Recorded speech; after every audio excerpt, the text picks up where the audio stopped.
You have to risk offending someone in order to really put your stake in the ground, find that hill that you're willing to die on, and let people know just how much conviction that you have. I'm Deborah Atkinson. You're listening to Fitness Marketing Mastery, and you're listening to a streak. No, I'm not streaking, but you're listening to a streak of podcasts in April 2021. At least one that's a part of it, no matter when you're listening, that are designed to be quick little snacks for motivation and inspiration, but that are followed very quickly by taking action. If you're not getting engagement on social media, if you're not getting opens and click-throughs in your emails, or if you don't even know what I just said, stay tuned. Listen all month. You'll find all of them at fitnessmarketingmastery.com, and you'll find them on iTunes at Fitness Marketing Mastery or wherever you listen to your podcast from. But here we go. As promised, we're going to dive right in. If you don't take a stand, what will make your message memorable? Demand attention by having a real opinion. The thing is this, are you worth listening to? In today's social media climate, no one is going to listen to the same old, even if it's great advice, no offense. While you want to be likable, and sometimes we want that way too much, you might be trying so hard that you're not sharing anything memorable. Slow down to make your point and really have one. In other posts, I'll give some examples of how you can make simple guidelines and fitness principle reminders come alive. But in this post, I want to share opinions that are getting a lot of engagement. But the trick is make sure that you get engagement that is from the people you want to attract and repelling those people that you don't want to attract. Because the algorithm works like this. The more people that like or comment or share your post, the platform you're on is going to show it to more people like that. So if you're engaged in a hot and bothered conversation with somebody who totally disagrees with you, although that might fire up your timeline for a bit, it's with the wrong people. And that's really not going to help you in the long run. So let's give some examples. In the last year, have you shared anything about vaccines or masks and your personal view on them? That's an example of how to take a stand. Now, that might be a topic you want to stay away from. But here's 3 examples of how to take a stand. One young woman I know has a nutrition consulting company, and she regularly posts in her stories and everywhere her very strong opinion that she won't be getting a vaccine. She doesn't believe in masks and makes jokes about wearing mesh masks, that's a mouthful, for instance, while she's flying.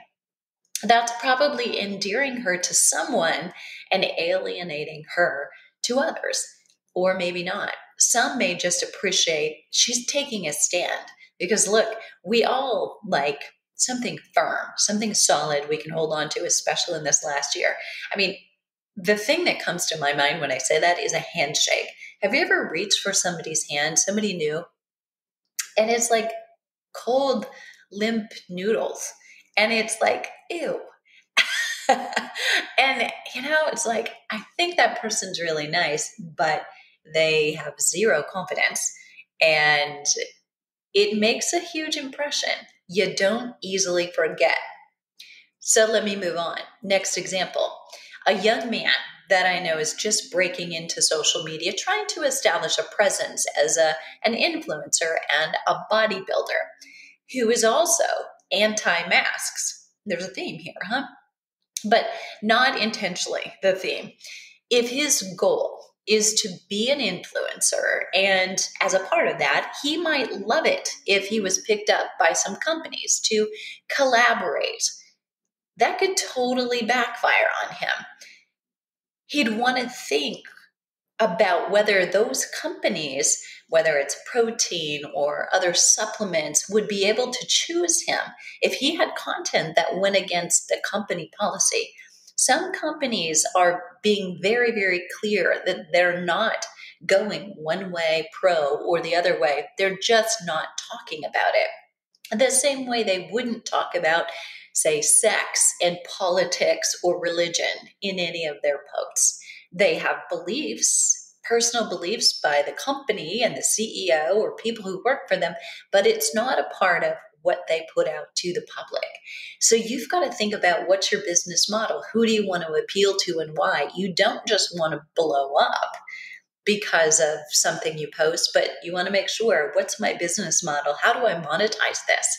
And what do I want to be sure I'm doing or not doing?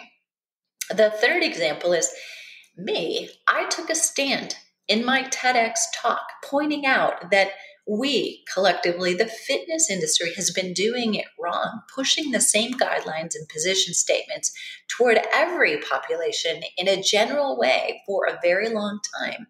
And few programs, even personal training sessions, are actually created using research featuring specific clients. You have to take a stand. Let me go a little bit deeper if you've got 2 minutes. While I was personal training director in a really rapidly growing program for a little over 6 years, we had great growth. We were in the middle of a very conservative Midwestern town and state, but I made everybody, and I wasn't popular for doing this, record their workouts with their clients so that we had a file of them and they could be reviewed so that I could see, the trainer could see and prove that there was progression from where they started, that it wasn't just entertainment and giving somebody a good workout, because that does not make somebody go from A to Z. That's just exercise. And you can get that off of YouTube. So we had to be better than that. But what I didn't do is ask trainers to give me some documentation of the research that they pulled for that 72-year-old male with Parkinson's that they were working with, or for that, in that instance, it's probably very likely there was some research. But what about that 55-year-old woman who has osteoporosis, or the 37-year-old woman who's postnatal, or the woman in between who wants to run, or simply to lose weight, which we have so very much of, and someone who wants to increase their balance? You know, there may or may not have been research that was pulled from that specifically on that person, a female in her 40s who wants to do X. Was there actually research consulted? That's what I wish I had done. And if you can show your audience you're doing that, now you're taking a stand. You're standing for it, and you're standing against any trainer or program that doesn't do that. And welcome to my world. That is exactly what Flipping 50 and Flipping 50 fitness specialists are all about. I'll put the link in the show notes, and you'll find that at fitnessmarketingmastery.com/take a stand. What are you waiting for? The world needs you now more than ever.